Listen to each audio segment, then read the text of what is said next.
The King Power Stadium, home of Leicester City Football Club. Once in a lifetime. It's never going to happen again. Come on, Leicester! Just unbelievable! You know, tears of joy. Dream come true. Someone's got to bench me. I can't feel it. For 132 years, this club has been the bridesmaid, never the bride, and languished way behind the big boys of English football. When I was managing, they went into administration and the times looked very, very bleak. When we got relegated to Division 1, I've never felt so low.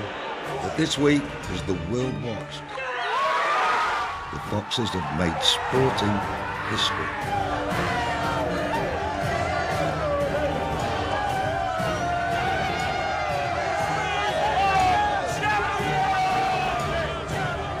This is the fairy tale story of how one football club's success beat the bookies and turned a city blue with pride.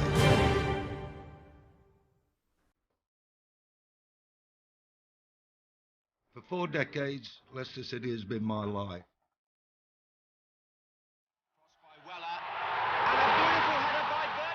I was born in East London, but I grew up in Nottingham. But Leicester City adopted me, duck. It started with a kiss, and I've never looked back. I'm Alan Birchinall, the Birch, club ambassador at Leicester City. Now listen, I'm going to tell you a wonderful fairy story about a football club that came from nowhere to, well, let's have a look in the book, shall we? Okay, here we go. So where to start? How about the beginning of the season?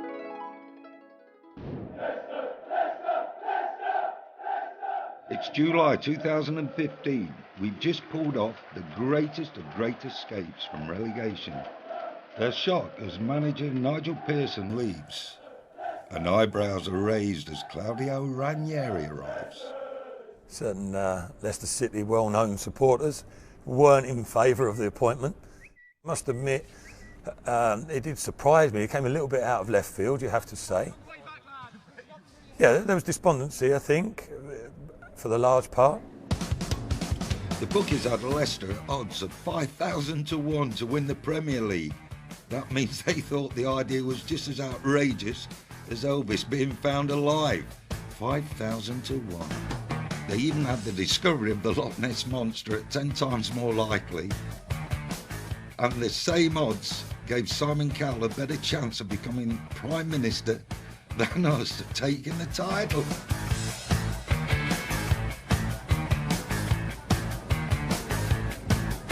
But some fans had the faith to put the money where their heart is. Went to put £1 on, and something in my head said, if this actually comes in, I'll probably want a bit more than that. So I deleted it and put £5 on at 5,000 to 1. Some of my mates they were just like, it's never going to happen. It's, you know, you just wasted your money. You're better off putting it on something else. Obviously they're wrong. But this is looking like a £2 million loss when all's said and done. We've not had a single 5,000 to 1 winner in the history of the business. It might be another 80 years until we see another one. That is how much of a one-off this event has been. Looking back on it now, it's a bit of a crazy thing to do, really. But what a ride it's been. So I wish I'd have put a bet on, but to understand this, let's go back, right back, a lot further.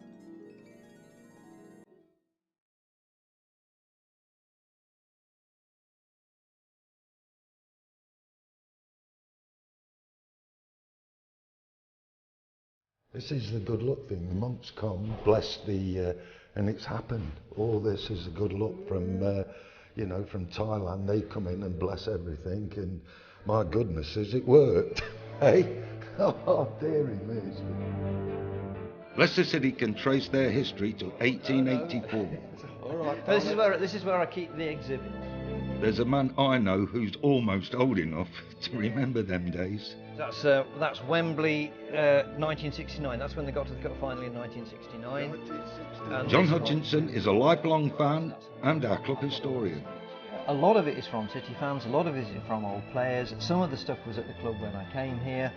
whose archives go back to the very beginning. A group of lads got together and they met in a garden shed in a house on Foss Road, and they had this meeting in the shed and they decided they'd set up a football club. And all of them lived within half a mile of this house. All of them lived in the Foss Road area, and they called themselves Leicester Foss. 10 years after they'd been founded, they applied to join the Football League. There were only 2 divisions then, and they joined the 2nd division, and they played at Filbert Street, and the rest of the say is history. Originally they wanted to be called Leicester Football Club, but the rugby club was called Leicester Football Club. Now Leicester City had just been upgraded. Leicester had just been upgraded as a city by King George V in 1919 as a result of its contribution to the First World War effort.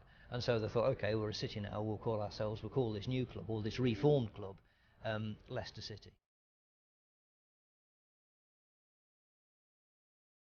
But we've been near the top before. In 1929, thanks to Jenny Blackhurst's dad, Johnny Duncan, he was our captain when we finished 2nd. Jenny is now 85, a season ticket holder, and goes to every game. Even she is delighted that the current team have surpassed her dad's record. The great moments and the great crowds are here again. Talking about him now, when it's such a long time since he actually paid and had anything to do with the club, it's just an honour. Really, really nice. But let's not forget the dark days, the time when our football club was in administration, and we were also in League One. That, in old terms to me, was 3rd division.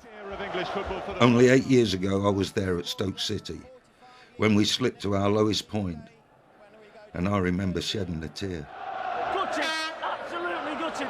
The darkest day was when the last game, when we lost and went down, that year. That was the team, that I didn't enjoy it. I never really went down with any team in my life. Even our celebrity fans like Kasabian found themselves going to grounds we'd never been before. That was pretty low. Northampton Town away.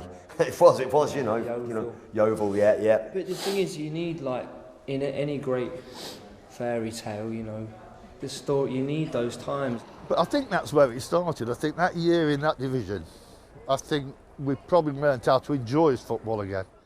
Milan Mandrick was owner. Nigel Pearson was the manager. They knew something just had to change. Pearson must take great credit for this. The nucleus of the side is what he put together, and in very, very difficult circumstances.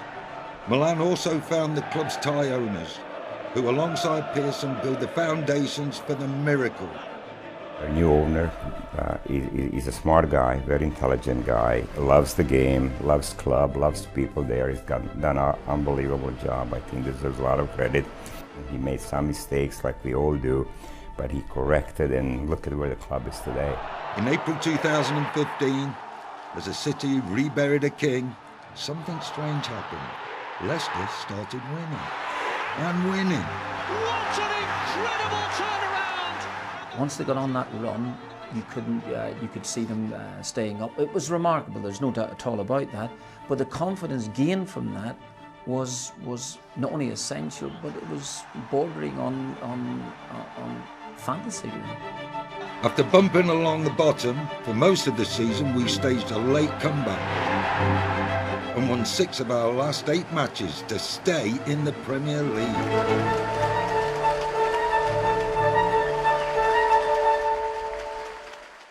I was so proud last season, that the lads pulled off the great escape. It was unbelievable. And now we've gone into this season again.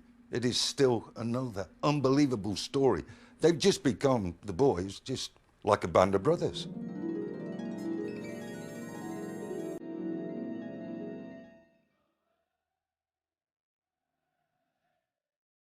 As a team, these men have fought and battled for each other and turned football on its head. Together, we don't have like 1 star or 2 star, 3 star. We're just together, we play for each other, we work out for each other. That's the way I think to go. Each one will give 100%. put the bodies on the line for each other, and that's how it is as a team, and that's how we are. It's as simple as that, and I think in the dressing room downstairs, that's exactly how it always will be. Our starting 11 this season has cost a tenth of last year's champions Chelsea. It's a great story for football, and it's a great fight. It's a great story about a fight in the face of adversity. They're all hungry. They've all faced difficulties in their career. You can start from 1 to 11. Kasper Schmeichel, living in the shadow of his father, had to drop down to Notts County to get his career up and running. Probably hindered by his name. Danny Simpson rejected Man United, and then QPR. Didn't know why QPR let him go when he come here. Vardy was released as a kid. Morez was too thin. Conte was playing 7th Division football a few years back. Wes Morgan released when he was 15 by Notts County. You know, Robert Hoof, surplus requirements at Chelsea, Stoke City. Christian Fuchs, a free transfer. Michael Brighton rejected by Aston Villa. Danny Drinkwater rejected by Manchester United. Shinji Okazaki, you know, people doubted whether Japanese players could make it at the biggest level, and look at him, he's 100 caps for his country and he's the record goal scorer for his country. Ranieri was managing Greece, and they all came together in this little part of the East Midlands, and they made some magic, and they're pulling rabbits out of hats.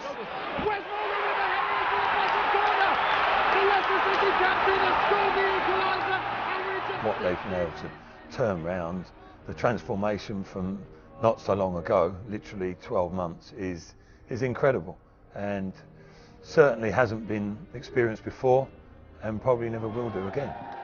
They've gone from unknowns to household names. 12 months ago, you would have walked past them in the street. Not now. Everyone knows practically everything about the boys, including someone called Vardy. Did someone say he's gone from non-league to Premier League? It's a great story and almost a great morality tale for modern football, because there's so much money in football now. And what's been done here is, you know, they're the unlikely lads. They've done it with little money, but just with old-fashioned values of working for each other, working hard off the pitch. And also, let's not forget, they've got a very good sports science operation at Beaver Drive as well, so it's not quite a Sunday league operation. Incredible scouting too. Steve Walsh Sr., our head of recruitment, showed me his files on the magical Morez. He cost around 400,000. He's probably worth 100 times more than that now. And the winner of the 2016 PFA Men's Player of the Year Award goes to Leicester City's Riyad Mahrez. Our little playmaker even won the PFA Player of the Year Award. I want to thank my teammates, because without them I wouldn't receive this, as well the manager and the staff and the club of Leicester City, and yeah, I'm very happy. They're so close on the pitch, it's almost like they can read each other's minds. I think it's the biggest thing to happen in football, thoroughly deserved. They've been absolutely magnificent all season. The energy that they've shown, the desire, the hunger, the team spirit. They have a bond like no other team. Cheers, boys. Wouldn't have been able to do that all year, but the gaffer's just said that he's going to put some beers on the coach in the plane. This group believes team first, individual second. That's the friends like Sam Bailey. She's going to Vardy's wedding later this year. Knowing them the way that I do, they all hang about with each other outside of work with their kids. They all go to parties together. They all go around each other's houses for dinner, and they've got each other's backs on and off the pitch. And just ask our captain, fantastic, Big Wes.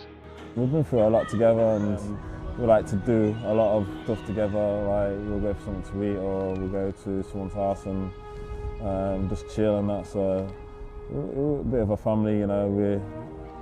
We've got each other's backs, and we believe in each other, and it shows on the pitch. The fans are still here, still singing. The owner waving to the fans from the very top of the club, all the way down through the players to the supporters. It is a single bond. It is a remarkable story. What a team. We know about that, but also, what about our City supporters? The atmosphere at the King Power this season has been unbelievable. Visiting teams even mention it. In fact, I'll go as far as to say the atmosphere at the King Power is the best in football at the moment. I'm out there in the middle as the boys come out, and it brings their hairs on the back of my neck standing up. It's just unbelievable, and it's worth I tell you, the boys talk about 12th man. They are the 12th man, seriously.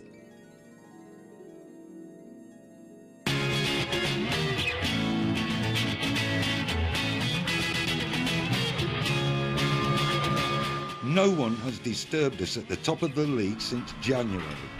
So when you're flying high, match days are truly magical. Everybody's so happy, everybody's in a fantastic mood, and it's just great to be in the city at the moment. This season has changed our fans' lives. The bet that Lee Herbert put on means he's 20,000 better off. It will change my life, to be honest. It's, you know, people have said, oh, it's not that much money. It is a lot of money. To me, it is. It's a huge sum of money. And for people like Barbara, who's been running the Disabled Supporters Club for years, 65 years season ticket holder. I know. this is a reward for all her hard work. It's what you come for, to be the ultimate champions, and your best dream, isn't it? Best dream ever, and it's real.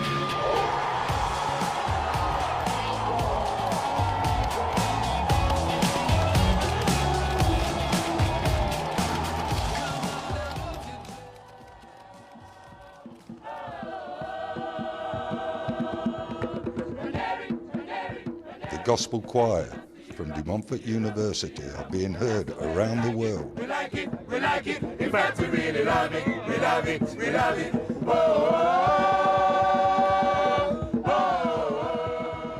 Then there is our celebrity fans.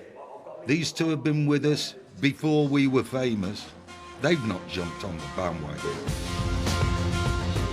We've always felt like underdogs ourselves. It's an underdog city, and this is got to be the most perfect underdog story of all time, right? Yeah. When it gets played before the games, you walk down the corridor, you can hear it ringing out, and I can't. The honour and the buzz that we feel from, you know, our club doing that, don't know better feeling, you know. I married into Leicester, and I started going, and we started taking the kids, and it's now become a family thing. Everybody is chanting all these different songs. It's just incredible. You know, as a Leicester fan, you would never in a million years think that you would be singing those lines. BBC Leicester commentator Ian Stringer has been a Leicester fan, man and boy. This story has transformed his career. I wasn't expecting to get up in the middle of the night and do Japanese TV and Australian TV and stuff for our friends over the pond in America and South Africa. And people have been interested in the Leicester City story. And Stockport away was my first away game, working for BBC Radio Leicester, Stockport away in League One. And now we've got this. And for me, I have never been so proud in my life. And okay, we had to win the title without kicking a ball, but who cares? So if the fans are our supporting cast, who is our Prince Charming? I wonder, could it be Claudio or the Tinker Man, better known to me as the Thinker Man?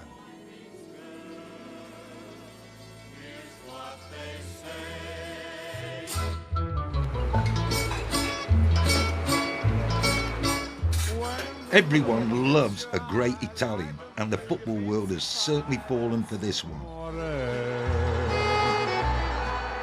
Claudio Ranieri has rewritten history, delivered against ultimate prize. Hard to believe then that when he first arrived, some of the pundits mocked. But who's laughing now?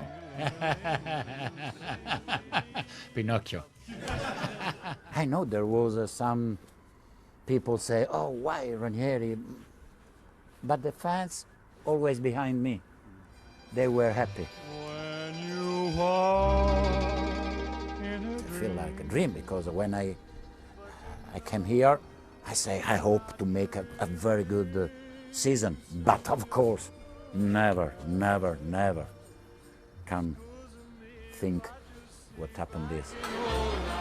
So what is his recipe for success? For 20 years, Massimo has been Ranieri's friend and confidant, reporting on the manager, now a part of his inner circle. The magic of this season of Leicester, to me, The goal of Vardy, yes. The run of Mahrez, yes. Everyone has a part of this. But Claudio is the guy who made it possible, because he convinced everybody that you could be a champion. I mean, together we can be champions. At 64, he's achieved what many thought impossible. So often the nearly man, he's never won a top-flight title. Until now. You always build a team and then somebody else won with that team. Happened with Valencia, happened with Chelsea, happened with Roma, happened every time. He wasn't that lucky during his career. This season, I think something a little bit changed on his way. He got a little bit of luck as well, and he deserved that. A master of man management, he transformed ordinary players into extraordinary champions. Think about it. Leicester City winning the Premier League, coming from bottom of the league with a new manager, with players that nobody wants them, and it's really a Hollywood story. I mean, but it's real. They are a lot of energy. They have energy. They are electricity inside. They understand the moment. I'm very proud. I'm very proud to manage this man, no players, men. He may be the most popular manager ever to win the Premier League. It's easy to see why. My team is like the RAF. It's fantastic. Hey, you are sleeping. Come on. When people start talking about the fairy tale, instead of feel the pressure of that, they enjoy that. That's the most amazing thing. So, hey, man, we are in Champions League. We are in Champions League, man. Dilly din, dilly dong, come on. So what now for the man who's achieved the impossible dream? I asked him privately. I said, well, let's say that the Italian national team or Real Madrid needs a new manager. You talk to them, you want to go? And he said, no, I'm happy here. I don't want to move. Leicester, a little team, can fight against the biggest in the world. Could happen, could happen. Believe it. He loves Leicester, and we love him. This has made headlines around the world. For me, it's the biggest sports story ever. Oh, sometimes I get a good feeling, yeah. I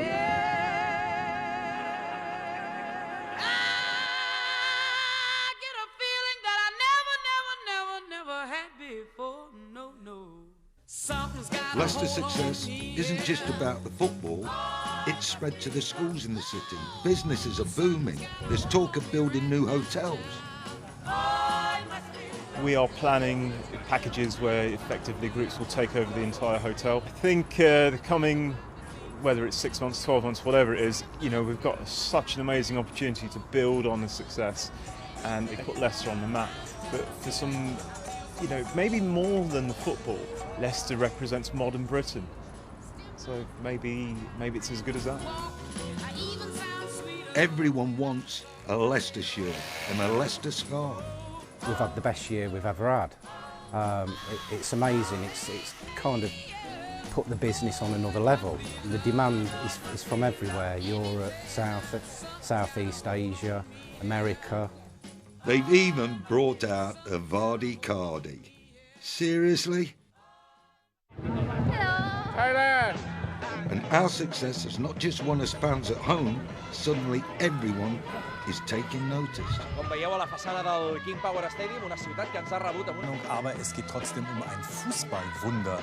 See you. Nice to meet you. Yeah, good to meet you. Nice to see you explode that. This is incredible.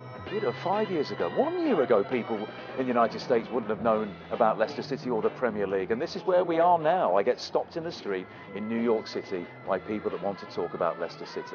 It's phenomenal. Last year, we had all those TV crews in town when we were burying King Richard. I didn't think we could have more attention than that, but if anything, the Premier League is even bigger. But you know what I did at the beginning of this season? Put 100 quid on Leicester, so I think I'll do okay. No, you didn't. I think maybe I did, maybe I didn't. Hello. You don't even have to play on the pitch to become an international star. Playing the drum in the stadium is enough. What a tattoo. It's just like last week I done like 47 hours filming on top of going to work every day. And it's just like, where do you find the time? But it just all rolls into one. It's just a fantastic time, so just enjoy it. Come on, you Leicester! Industry experts reckon for the club, our win could mean $250 million windfall. I think the whole of Leicester is going to be shut down for 2 weeks at least. But it's incredible. It's mind-blowing what's going on here. The whole city has turned blue.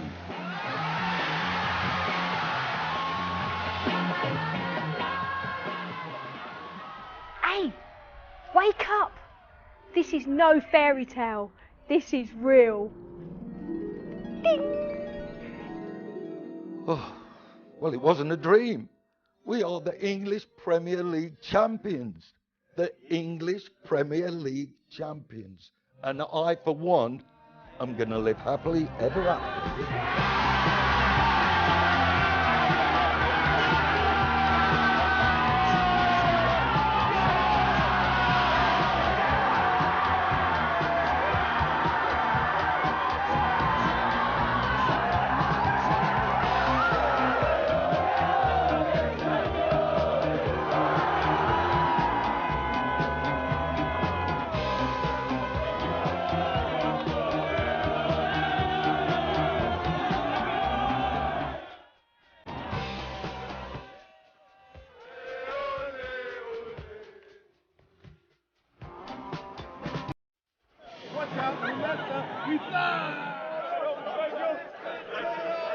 I never thought I would live to see the day when Leicester are the champions.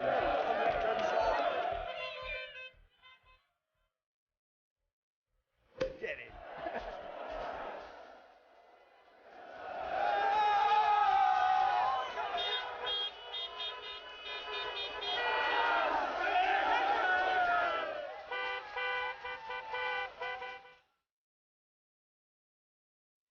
Come on, we've done it! Come on!